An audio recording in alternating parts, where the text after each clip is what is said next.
Hello दोस्तों, इस video में हम पढ़ेंगे आरपीएफ कांस्टेबल एग्जाम के लिए 50 बहुत ही महत्वपूर्ण प्रश्न जो आपके आने वाले आरपीएफ एग्जाम के लिए महत्वपूर्ण होंगे। दोस्तों, आरपीएफ एग्जाम में 50 नंबर की जीके पूछा जाता है और 35 नंबर की मैथ पूछी जाती है और 35 नंबर की रीजनिंग। तो कुल मिला के 120 क्वेश्चन होंगे, जिसमें से केवल 50 नंबर जीके के होंगे। तो दोस्तों, इस वीडियो में हम 50 क्वेश्चन जीके के करने वाले हैं। और बताइएगा, ये सभी क्वेश्चन पीवाईक्यू से रिलेटेड हैं। तो प्रत्येक क्वेश्चन का जवाब अब आप लोगों को आता हो तो कमेंट करके जरूर बताइएगा। पहला क्वेश्चन है, माजुली द्वीप किस नदी पर स्थित है? सभी लोग इस क्वेश्चन का जवाब कमेंट में जरूर दीजिएगा। नेक्स्ट क्वेश्चन देखते हैं, निम्नलिखित में से किसका रासायनिक प्रतीक SI द्वारा दर्शाया जाता है? तो याद रखिएगा, राइट आंसर हो जाएगा ऑप्शन डी, सिलिकॉन का प्रतीक SI के रूप में दर्शाया जाता है। क्वेश्चन नंबर 2 है, वन अनुसंधान संस्थान कहाँ पर स्थित है? जिसे पता हो कमेंट करके अपना जवाब बता सकते हैं। तो राइट आंसर हो जाएगा ऑप्शन सी, देहरादून में वन अनुसंधान संस्थान स्थित है। अगला क्वेश्चन है, खाद्य सुरक्षा की अवधारणा में प्रत्येक व्यक्ति तक भोजन की पहुंच के रूप में जाना जाता है।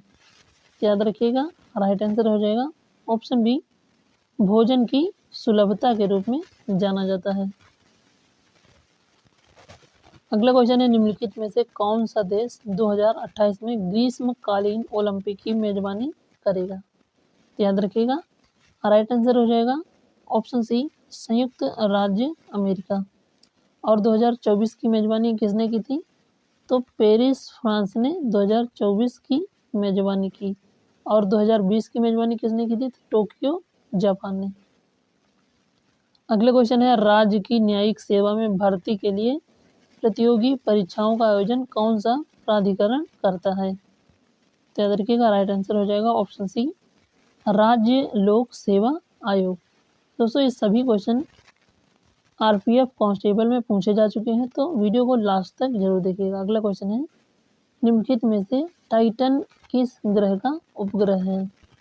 सभी लोग बताइएगा वीडियो को पुश करके। राइट आंसर हो जाएगा शनि का उपग्रह है। तो राइट आंसर हो जाएगा ऑप्शन डी। नेक्स्ट क्वेश्चन है, सूर्य के चारों ओर किसी ग्रह की कक्षा और उसकी धुरी के बीच क्या अंतर है? याद रखिएगा, राइट आंसर हो जाएगा ऑप्शन डी, घूर्णन अंतराल इसके बीच अंतर होता है। नेक्स्ट क्वेश्चन है, क्वेश्चन नंबर 9, महात्मा गांधी दक्षिण अफ्रीका से भारत कब लौटे थे? ऑप्शन है 1915, 1920, 1916, 1912 में। तो याद रखिएगा, राइट आंसर हो जाएगा ऑप्शन ए, 1915 में दक्षिण अफ्रीका से महात्मा गांधी जी लौटे थे। नेक्स्ट क्वेश्चन है, भारतीय संविधान सभा में कितनी महत्वपूर्ण समितियां थी? राइट आंसर हो जाएगा ऑप्शन बी, 8 समितियां थी।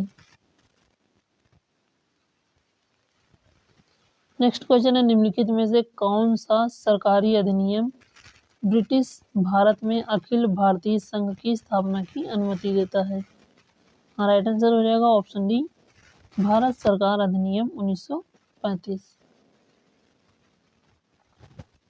नेक्स्ट क्वेश्चन है, लघु हिमालय और शिवालिक के बीच की घाटी को क्या कहा जाता है? इंपॉर्टेंट क्वेश्चन है, तो याद रखिएगा, लघु हिमालय और शिवालिक के बीच की घाटी को दून घाटी के नाम से जानते हैं। तो राइट आंसर हो जाएगा ऑप्शन डी।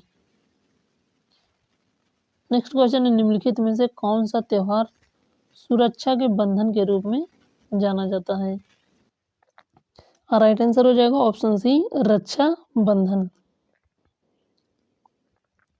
नेक्स्ट क्वेश्चन है, 86वां संविधान संशोधन अधिनियम कब लागू हुआ था?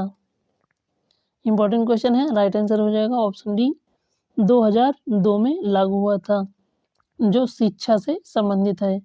6 वर्ष से 14 वर्ष के सभी बच्चों को निःशुल्क एवं अनिवार्य शिक्षा प्रदान करना।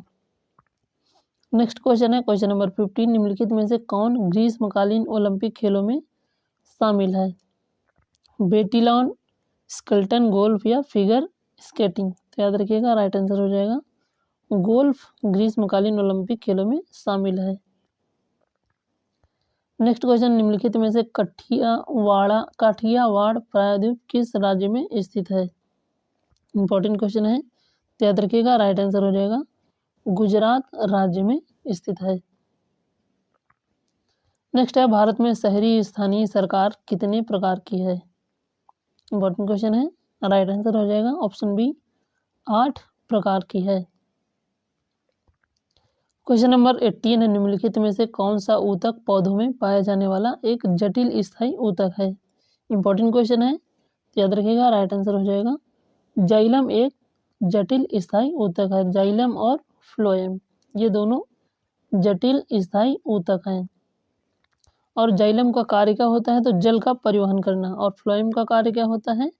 तो पौधे के सभी हिस्सों में भोजन का परिवहन करना। और फ्लोरेनकाइमा, स्क्लेरेनकाइमा और पायरेनकाइमा ये सरल स्थायी ऊतक होते हैं। दोस्तों, पौधों के जितने ऊतक हैं इनसे रिलेटेड सारे क्वेश्चन जरूर पढ़ के जाना। अगला क्वेश्चन है, जल की अपघटन अभिक्रिया में और किसका निर्माण होता है? याद रखिएगा। राइट आंसर हो जाएगा ऑक्सीजन और हाइड्रोजन का निर्माण होता है। नेक्स्ट क्वेश्चन है, संतों के समूह सिद्धर का संबंध किस राज्य से है? इंपॉर्टेंट क्वेश्चन है, तो याद रखिएगा। राइट आंसर हो जाएगा तमिलनाडु राज्य से है। नेक्स्ट क्वेश्चन, निम्नलिखित में से किस महासागर में सारगैसो सागर स्थित है? सभी लोग कमेंट करके बताइएगा, अटलांटिक महासागर में है या फिर प्रशांत महासागर या हिंद महासागर या आर्कटिक महासागर में? तो याद रखिएगा। राइट आंसर हो जाएगा अटलांटिक महासागर में है सारगैसो सागर। अगला क्वेश्चन है, the Indian war of independence 1857 पुस्तक किसने लिखी थी? ये भी क्वेश्चन मोस्ट इंपॉर्टेंट है, तो याद रखिएगा। राइट आंसर हो जाएगा ऑप्शन सी वी.डी. सावरकर ने लिखी है। नेक्स्ट क्वेश्चन है, 1909 में ब्रिटिश वायसराय की कार्यकारी परिषद में नियुक्त होने वाले पहले भारतीय कौन थे? इंपॉर्टेंट क्वेश्चन है, तो याद रखिएगा। राइट आंसर हो जाएगा एस.पी. सिन्हा। नेक्स्ट क्वेश्चन है, निम्नलिखित में से मस्कट किस देश की राजधानी है? इंपॉर्टेंट क्वेश्चन है, याद रखिएगा। राइट आंसर हो जाएगा ओमान मस्कट की राजधानी है। क्वेश्चन नंबर 25 है, राज्यसभा में सदस्यों की अधिकतम संख्या कितनी है? 230, 220 या 250 या 240? तो याद रखिएगा। राइट आंसर हो जाएगा 250 सदस्यों की अधिकतम संख्या है राज्यसभा में। और राज्यसभा के सदस्यों का कार्यकाल कितना होता है? तो 6 वर्ष का होता है राज्यसभा के सदस्यों का कार्यकाल। और लोकसभा के सदस्यों का कार्यकाल कितना होता है? तो 5 वर्ष लोकसभा के सदस्यों का कार्यकाल होता है। अगला क्वेश्चन है, अर्थव्यवस्था में कुल उत्पादन, रोजगार और कुल मूल्य स्तर जैसे घटकों के समग्र उत्पादन को कहा जाता है? इंपॉर्टेंट क्वेश्चन है, तो याद रखिएगा। राइट आंसर हो जाएगा समष्टि अर्थशास्त्र कहा जाता है। नेक्स्ट क्वेश्चन है, कश्मीर के राजाओं के बारे में विस्तृत जानकारी देने वाली पुस्तक निम्नलिखित में से किस लेखक द्वारा लिखी गई है? तो याद रखिएगा ऑप्शन ए हो जाएगा कल्हड़ के द्वारा लिखी गई है। नाम क्या है? तो राज तरंगिणी उस पुस्तक का नाम है। नेक्स्ट क्वेश्चन है, लेंस की क्षमता को के व्युत्क्रम के रूप में परिभाषित किया जाता है? तो याद रखिएगा सूत्र होता है P=1/f। तो राइट आंसर क्या हो जाएगा? फोकस दूरी के व्युत्क्रम को परिभाषित करता है लेंस की क्षमता। और लेंस की क्षमता का मात्रक क्या होता है? तो डायोप्टर लेंस की क्षमता का मात्रक होता है। अगला क्वेश्चन है, 2024 ओलंपिक ग्रीष्मकालीन ओलंपिक में महिला 5000 मीटर और 10,000 मीटर दौड़ में दोनों स्पर्धाओं में स्वर्ण पदक किसने जीता है? इंपॉर्टेंट क्वेश्चन है, याद रखिएगा। राइट आंसर हो जाएगा ऑप्शन बी सिफान हसन ने जीता है। नेक्स्ट क्वेश्चन है, 2024 में यूरोपीय फुटबॉल चैंपियनशिप किस देश ने जीता है? ये भी क्वेश्चन इंपॉर्टेंट है, ये क्वेश्चन पूछा जा सकता है। तो राइट आंसर हो जाएगा ऑप्शन सी स्पेन देश ने जीता है। और 2023 का किसने जीता है? तो 2023 वाला भी स्पेन ने ही जीता है। और 2022 का किसने जीता है? तो इटली 2022 का जीता है। अगला क्वेश्चन है, खो खो खेल में खोया शब्द का क्या अर्थ है?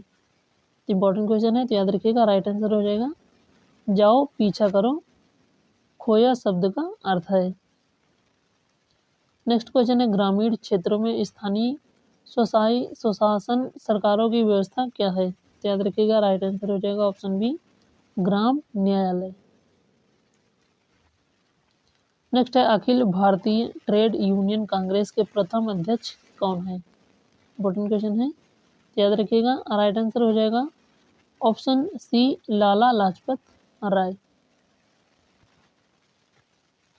नेक्स्ट क्वेश्चन है, राष्ट्रीय ध्वज और राष्ट्रगान का सम्मान करने का कर्तव्य भारतीय संविधान के अनुच्छेद 51A के किस उप अनुच्छेद में दिया गया है? इंपॉर्टेंट क्वेश्चन है, तो राइट आंसर हो जाएगा ऑप्शन डी, अनुच्छेद 51A का ए में दिया गया है। नेक्स्ट क्वेश्चन है, ब्रिटिश काउंसिल द्वारा प्रस्तावित योजना के अनुसार संविधान सभा का गठन किस मिशन के आगमन के बाद किया गया था? तो याद रखिएगा। राइट आंसर हो जाएगा कैबिनेट मिशन के गठन के बाद किया गया था। नेक्स्ट क्वेश्चन है, भारत में एशिया का पहला निर्यात प्रसंस्करण क्षेत्र कहाँ पर स्थापित किया गया है? तो याद रखिएगा। राइट आंसर हो जाएगा ऑप्शन डी, कांडला गुजरात में स्थापित किया गया है। नेक्स्ट क्वेश्चन है, निम्नलिखित में से कौन सा राज्य बांस के साथ चिराव नृत्य के लिए जाना जाता है? इंपॉर्टेंट क्वेश्चन है, तो याद रखिएगा। चिराव नृत्य कहाँ से संबंधित है? तो मिजोरम में चिराव नृत्य किया जाता है, जो जिसे बम्बू नृत्य भी कहते हैं। और नागालैंड का हार्नबिल फेस्टिवल मशहूर है, ये भी आप लोग याद रखिएगा। अगला क्वेश्चन है, अलकनंदा और मंदाकिनी नदी के संगम स्थल को क्या कहा जाता है? याद रखिएगा। राइट आंसर हो जाएगा ऑप्शन डी, रुद्रप्रयाग के नाम से जानते हैं अलकनंदा और मंदाकिनी नदी के संगम स्थल को, जो कि कहाँ पर है? तो उत्तराखंड राज्य में स्थित है। अगला क्वेश्चन है, दो विभिन्न प्रकार के पदार्थों के कणों के आपस में मिलने को क्या कहा जाता है? तो याद रखिएगा। राइट आंसर हो जाएगा प्रसरण के रूप में जाना जाता है। नेक्स्ट क्वेश्चन, प्रधानमंत्री ग्राम सड़क योजना किस वर्ष शुरू हुई थी? इंपॉर्टेंट क्वेश्चन है, तो याद रखिएगा। राइट आंसर हो जाएगा 2000 में प्रधानमंत्री ग्राम सड़क योजना PMGSY योजना शुरू की गई थी। अगला क्वेश्चन है, पश्चिमी घाट श्रृंखला निम्नलिखित में से किस राज्य से होकर नहीं गुजरती है? तो याद रखिएगा। पश्चिमी राज्य कौन कौन से हैं? तो महाराष्ट्र, गोवा और गुजरात, ये सभी पश्चिमी राज्य हैं। तेलंगाना नहीं होगा, तो राइट आंसर हो जाएगा option C, Telangana. Next question, निम्नलिखित में किसे सामान्यतः स्पंज कहा जाता है? निमेटोडा को, या फिर सिलेंट्रेटा को, या फिर पोरीफेरा को, या फिर प्लेटीहेल्मिन्थेस को? तो याद रखिएगा। राइट आंसर हो जाएगा ऑप्शन सी, पोरीफेरा को हम स्पंज के रूप में जानते हैं, तो याद रखिएगा सभी लोग। अगला क्वेश्चन है, विश्व का सबसे बड़ा ग्लेशियर किस महाद्वीप में पाया जाता है? राइट आंसर हो जाएगा आर्कटिक महासागर में। नेक्स्ट क्वेश्चन है, निम्नलिखित में से कौन सा खिलाड़ी हॉकी से संबंधित है? इंपॉर्टेंट क्वेश्चन है, तो याद रखिएगा। राइट आंसर हो जाएगा धनराज पिल्ले। और सभी लोग बताइएगा मनिका बत्रा किस खेल से संबंधित है? नेक्स्ट क्वेश्चन है, भ्रूण के किस अवस्था में शरीर के सभी अंगों की पहचान की जा सकती है? युग्मनज में, या फिर मेरुला में, ब्लास्टोसिस्ट में, या फिर भ्रूण में? तो याद रखिएगा। राइट आंसर हो जाएगा भ्रूण की अवस्था में सभी अंगों की पहचान की जा सकती है। नेक्स्ट क्वेश्चन है, राज्य के राज्यपाल के कार्य के निर्वहन के लिए अस्थायी रूप से किसे नियुक्त किया जा सकता है? इंपॉर्टेंट क्वेश्चन है, तो याद रखिएगा। राइट आंसर हो जाएगा ऑप्शन डी, उच्च न्यायालय के मुख्य न्यायाधीश, हाई कोर्ट के मुख्य न्यायाधीश। नेक्स्ट क्वेश्चन है, किसी वस्तु पर ऊपर की ओर कार्य करने वाले द्रव बल को कहा जाता है? तो याद रखिएगा। राइट आंसर हो जाएगा ऑप्शन सी, उत्प्लावन बल के रूप में जानते हैं, जो द्रव ऊपर की ओर किसी वस्तु में लगता है। नेक्स्ट क्वेश्चन है, राज्यपाल की इच्छा अनुसार कौन सा पद बना रह सकता है? इंपॉर्टेंट क्वेश्चन है, तो याद रखिएगा। राइट आंसर हो जाएगा मंत्री का पद राज्यपाल की इच्छानुसार पद में बना रह सकता है। क्वेश्चन नंबर 49 है, 1928 में अखिल बंगाल छात्र सम्मेलन की अध्यक्षता किसने की थी? इंपॉर्टेंट क्वेश्चन है, तो याद रखिएगा। राइट आंसर हो जाएगा पंडित जवाहरलाल नेहरू ने इसकी अध्यक्षता की थी। क्वेश्चन नंबर 60 है, किस क्षेत्र में अधिकांश संपत्ति सरकार के स्वामित्व में है और सभी सेवाएं सरकार द्वारा प्रदान की जाती हैं? याद रखिएगा। राइट आंसर हो जाएगा ऑप्शन ए सार्वजनिक क्षेत्र। दोस्तों बताइएगा 50 क्वेश्चन में से आपको कितने क्वेश्चन पहले से आते थे? और दोस्तों वीडियो पसंद आया तो एक लाइक और चैनल को सब्सक्राइब जरूर करिएगा और क्लास को अपने दोस्तों तक शेयर करिएगा जो भी आरपीएफ कांस्टेबल की तैयारी कर रहा हो। तो मिलते हैं किसी अगली वीडियो में, तब तक के लिए जय हिंद।